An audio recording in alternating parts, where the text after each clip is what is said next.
Hi everyone, I have a friend who is an accountant and she is the most unartistic person that ever graced the planet. But fortunately for me, she is very good at keeping my books all neat and tidy. This year, because she did me a big favour, I said to her, leave the Easter display to me. She's got 4 beautiful children and they are just too adorable to not do something nice for her.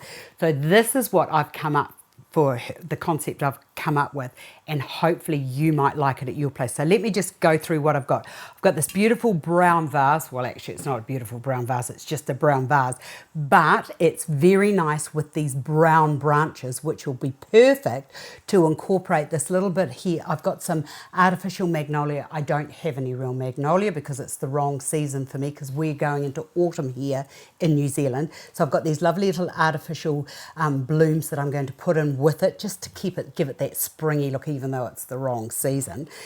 Now, some people might say I've got a little bit too much time on my hands. These are little papier-mâché eggs that I made and put little string on them.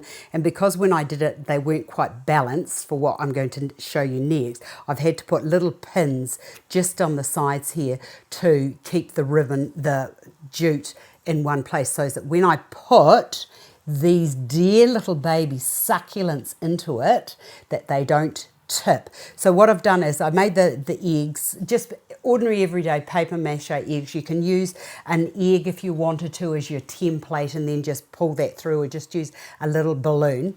And then I've hollowed the inside out, and I've just put a little piece of some floss moss into there, and then once I've got them onto the tree, I'm going to put the little succulent into there. I thought that was just so cute, and I loved the colourway here with the colourway that was in the little magnolia. I thought that was very cute, pink and delicious and beautiful, and the little girls that are going to be viewing this will love that. So pretty easy to put together. I've got 2 branches, and I'm going to just put one branch into there, and it's sort of, and to get your height, 1.5 to 2 times the height of the container, even shorter if you can make it. But I got artificial branches and I didn't want to cut those. But I know that by the time I put the second branch in, I'm going to be quite strong and sturdy. Now into that, I'm going to add one of my magnolia blooms that can just go into there like so. So it looks now like the arrangement is a little bit bigger. Oops, get off there. I don't know how you got on there. You're not to be on there yet. And then this can go over to that side there. So we've just got really, really simple, and I love the brown of the vase coming up to the brown of the branches and all splaying out. I absolutely loved and adored. Now with these little beautiful eggs, I'm going to put those on the onto the branches first before I start putting the plants in. And when I was doing a wee test run to see whether it worked, it was easier to do it this way than to bother mucking around putting the little succulents into it and then finding it was going to drop. So these are just going to be placed in randomly around the tree as if the little eggs are just going to be growing. I'll take another one up to there without twisting it. Please do not twist. Oh, I love this. I knew that the kids are just going to love this, and I think that that's what's really lovely about special occasions like Easter or Christmas, you know, doing things for the kids to enjoy. Maybe I'm just a big kid at heart. Well, that'd be quite nice, wouldn't it?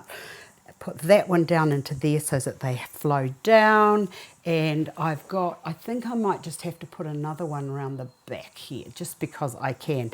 Right, the next thing is with the little succulents, what I've done is, and I'll show you how I did that, because you might need to know, well, you will need to know how to do it, because the succulents need to be anchored in. So what I did was I got my succulents and then pull off those little bits on the back, and then I'm just going to stick a wire through there and then bring that down. Oops, the little wee, I suppose they're called petals, are they? Those little things that are falling off. Just take the wire down there and then cut that off so that there now has a decent spike. And you'll notice that some of these, like this one here, take all those wee dead bits off there, and there isn't anything to anchor it onto. There's only that little bit of stem to be anchoring onto. So just go up a wee bit further So I've sort of gone up a wee bit too far, but you can see what I mean. So take that up through there and then just gently bend that down and then cut those extra bits off. And all you're needing is a little bit more of an anchor so that when it goes into here, it anchors itself down. Ah, that's it. You can see why I had to put the little pins on to just anchor those down, because it was going to tip. And I'll bring that little one into, that can go into there like that. Oops. Oh, look, I've been too rough. And this is happening. So let's just be a little bit gentler about how I do this. And see what I mean by that's tipping? That's when you need to just get, and I'll use green pins to show you here. All I'm doing is just taking those up to there and just pushing that into that side. I'll put a green one on this side. You could perhaps use whatever you wanted, but I found that the pins were easier. And when you put those pins in, it actually will anchor that little succulent a wee bit more. This one here, I'll put that into there like so. And then I've got another two there, so I'll put that into there. Whoa, did you see that? That was nearly one of those. Oops, you need to make sure that you've got those cut to the right length as well. That can go into there. Oops, those are, I don't understand these little things here, but they do tend to drop. So I'll put one up to there, and that'll do for now, and I'll go, oh no, I will finish it. See, that's perfect. Let me just turn that around so that you can see where I'm going. And I'll just bring that into there. You could put, oh, that's better. See, I had the right length there. And then that one there, I'm going to know that that's going to be even too long. And that can go up into there. And the moss is just a little bit moist, so that's going to keep those living and make them last a little bit longer. So how's that for something nice? And if you didn't want to put the succulents in, you could perhaps put the eggs in, or you could just get a little bit of fishing line, thread that through, and you could hang those through as well. I haven't decided yet which way I'm going to go with them, but at least it's a little bit of inspiration for those who are a little bit stuck knowing what to do for an Easter display for this year. I hope you've enjoyed this. I've enjoyed making it, and I know my wee girls are so going to love it as well. See you again another day.